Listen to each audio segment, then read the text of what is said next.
এরপরে কোথায় যাবেন? তখন তো শ্যামাপ্রসাদ অর্ধেক বাংলাটা নিয়ে এসেছিলেন বলে বাঙালি বলে পরিচয় দেয় পশ্চিমবঙ্গে। দিদিমণি মুখ্যমন্ত্রী এখানে বসে আছেন, বুদ্ধবাবুরা চলে গেলেন করতে করতে, সর্বনাশ করে দিয়ে আমাদের, তাদের আমল থেকেই শুরু হয়েছে। এবার যদি যেতে হয় পোটলা নিয়ে, কোথায় যাবেন বলুন? ঝাড়খণ্ডে ঢুকতে দেবে না, বিহারে ঢুকতে দেবে না, উড়িষ্যায় ঢুকতে দেবে না, বলে এই বেটাদের মাঠ বারবার পালিয়ে আসে দেশ ঘর ছেড়ে, আর আমাদের ঘাড়ে বসে খাবে, ঢুকতেই দিবি না। নিম্নমানের স্বাস্থ্য ও শিক্ষায় রাজ্যে বিপর্যয়, অভিযোগ দিলীপ ঘোষের। নদিয়ার হবিবপুরে গতকাল রাতে এক প্রতিবাদ সভায় বিজেপি নেতা দিলীপ ঘোষ রাজ্যের শিক্ষা ও স্বাস্থ্য ব্যবস্থার তীব্র সমালোচনা করেন। তিনি অভিযোগ করেন, রাজ্যের সরকারি হাসপাতালগুলোতে নিম্নমানের ওষুধ এবং স্যালাইনের কারণে শিশু মৃত্যুর সংখ্যা বাড়ছে। পাশাপাশি মুখ্যমন্ত্রী মুসলিম তোষণে ব্যস্ত বলে তিনি দাবি করেন। বিজেপি দক্ষিণ জেলা সংগঠনের উদ্যোগে রাঘবপুর বাজারে বাংলাদেশের হিন্দুদের ওপর নির্যাতনের প্রতিবাদে আয়োজিত সভায় প্রধান বক্তা ছিলেন দিলীপ ঘোষ। তিনি বলেন, বাংলাদেশে হিন্দুদের ওপর অত্যাচার ক্রমাগত বেড়েই চলেছে। তাদের বাড়ি ঘর ও মন্দির ভাঙা হচ্ছে, হিন্দুদের পিটিয়ে হত্যা করা হচ্ছে, অথচ এ বিষয়ে রাজ্যের মুখ্যমন্ত্রী চোখ বন্ধ করে রয়েছেন। মুসলিমদের ওপর অত্যাচারের খবরে তিনি প্রতিবাদে মুখর হলেও হিন্দুদের দুরবস্থায় তিনি নীরব থাকেন। শিক্ষা ব্যবস্থার অবনতির প্রসঙ্গে দিলীপ ঘোষ জানান, প্রায় 4000 প্রাথমিক স্কুলে ছাত্র নেই, আর 6000 স্কুলে মাত্র একজন শিক্ষক রয়েছেন। দীর্ঘদিন ধরে শিক্ষক নিয়োগ বন্ধ থাকায় শিক্ষা ব্যবস্থা ধসে পড়েছে। তিনি আরও বলেন, বর্তমান সরকার রাজ্যের জনসাধারণের মৌলিক অধিকারগুলির প্রতি উদাসীন। এই ব্যর্থতার জন্য তৃণমূল সরকারকেই দায়ী করেন তিনি। হসপিটালে ওষুধ নিম্নমানের, সেলাইন ইঞ্জেকশন সবই নিম্নমানের, পরিষেবা নিম্নমানের, কোনো ব্যবস্থা নাই। সেই জন্য শিশু মৃত্যু, প্রসূতি মৃত্যু, এটা খুব সাধারণ ব্যাপার পশ্চিমবাংলায়।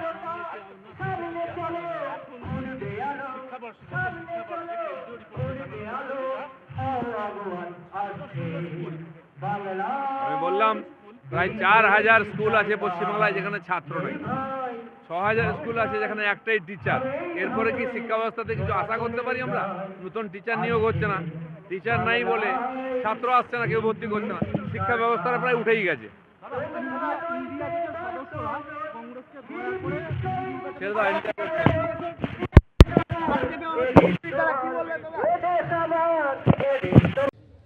কে কাকে ভোট দেবে পরের কথা, কিন্তু দেশে থাকলে তো ভোটার হবেন, ভোট দেবেন। দেশই থাকবে না, আপনি থাকতে পারবেন না। এরপরে কোথায় যাবেন? তখন তো শ্যামাপ্রসাদ অর্ধেক বাংলাটা নিয়ে এসেছিলেন বলে বাঙালি বলে পরিচয় দেয় পশ্চিমবঙ্গে। দিদিমণি মুখ্যমন্ত্রী এখানে বসে আছেন, বুদ্ধবাবুরা চলে গেলেন করতে করতে, সর্বনাশ করে দিয়ে আমাদের, তাদের আমল থেকেই শুরু হয়েছে। এবার যদি যেতে হয় পোটলা নিয়ে, কোথায় যাবেন বলুন? ঝাড়খণ্ডে ঢুকতে দেবে না, বিহারে ঢুকতে দেবে না, উড়িষ্যায় ঢুকতে দেবে না, বলে এই বেটাদের মাঠ বারবার পালিয়ে আসে দেশ ঘর ছেড়ে, আর আমাদের ঘাড়ে বসে খাবে, ঢুকতেই দিবি না। আন্দামানেও জায়গা নেই, বঙ্গোপসাগরে যাবেন? জিজ্ঞেস করুন মমতা ব্যানার্জিকে, তোমার তো 5-10 বছর পরে সব মামলা মিটে যাবে, ভাইপো হয়তো মুখ্যমন্ত্রী হবে, আরো রোহিঙ্গা আনতে হবে, ভোটার বাড়াবে করতে হবে। আপনারা ভোট দিচ্ছেন না, আপনারা বিজেপিকে ভোট দিয়ে দিচ্ছেন, তা জিতবে কি করে? ও কাছ থেকে ভোটার আনতে হবে, তারা কাট বেড়া দেওয়া যাবে না। তো তাদের কিছু যায় আসে না, দেশে বিদেশে হাজার হাজার কোটি টাকা রেখেছে, এখানে চলে যাবে, ওখানে চলে যাবে, আপনি কোথায় যাবেন? ও পাশ থেকে পালিয়ে এসে কোনো মধ্যে একটু ভিটে মাটি করেছে, চাকরি হোক ব্যবসা হোক করে খাচ্ছেন, ছেলেপুলেকে মানুষ করেছেন, পালাবার জায়গা নেই, পালিয়ে দুনিয়া থেকে বাঁচেনি। যখন আমরা এই মুক্তিযুদ্ধে সৈন্য দিয়ে লড়াই করে হাজার হাজার কোটি টাকা খরচা করে শত শত সৈনিকের প্রাণ দিয়ে ওদেরকে স্বাধীন করে দিলাম, তখন যদি ইন্দিরা গান্ধী বলতেন যে ভাই 1 কোটি লোক চলে এসছে এখানে, আমি যশোর আর খুলনা জেলা নিয়ে নেবো ভারতবর্ষের সঙ্গে ওদের থাকার জন্য, কারণ ফিরে গেলে আমার অত্যাচার হবে।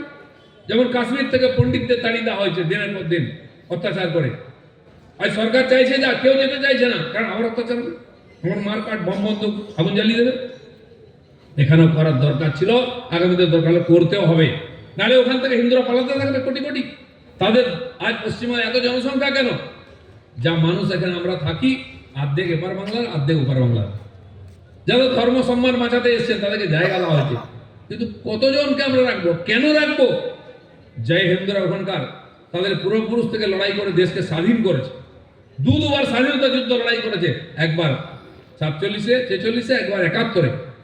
তো ওখানে বাংলাদেশ স্বাধীন হয়েছে দেশ, তো তার জন্য তো স্যাক্রিফাইস হিন্দুরাই করেছে বেশি, তার পূর্বপুরুষ থেকে রক্ত দিয়েছে, খুন দিয়েছে, বলিদান দিয়েছে, তারা তো দেশে থাকতে পারবে না, তার অধিকার নেই, কেন পালিয়ে আসবে? আমরা চাই ওখানকার হিন্দুরা ওখানেই থাকুক, সম্মানের সঙ্গে